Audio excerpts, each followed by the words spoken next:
कल एक video viral की गई इनकी तरफ से, ठीक है, जिसके बाद ये रिएक्शन आया। पेशेंट हमारी वैसे नहीं मरा, ये उनके डॉक्टर के भागने की वजह है, ना कि उन्होंने हमारे साथ ज्यादती की है। बाकायदा ऑफिशियल्स को बुला के हमारे पे लाठीचार्ज भी किया।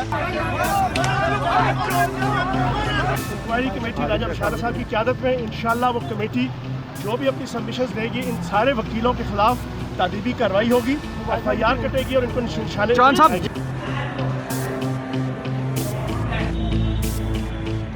ईंटें फेंकी हुई, आप नीचे भी देख रहे हैं, सारे ये ईंटें फेंकी हुई इन लोगों ने, ये मरीजों को लगी है। हमारा क्या कसूर है?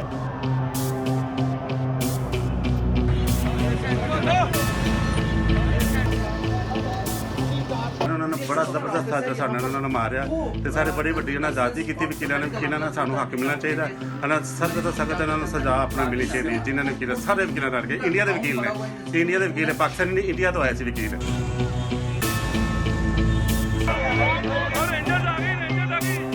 वकीलों तो बहुत बड़ी तादाद है, उन्होंने बुआ तोड़िया, बुआ तोड़ के अंदर ICU आए हैं, ICU जाके पेशेंट के कोल आके शीशे तोड़ के सब कुछ तोड़ फोड़ करके मरीजों को परेशान किया। वो तो कहते हैं कि वकीलों तुहानू असीं दस के जा रहे हैं, साढ़े तो बड़ा बदमाश कोई नहीं, असीं एक मरीज मार देंगे, असीं किसी को नहीं छड्डांगे।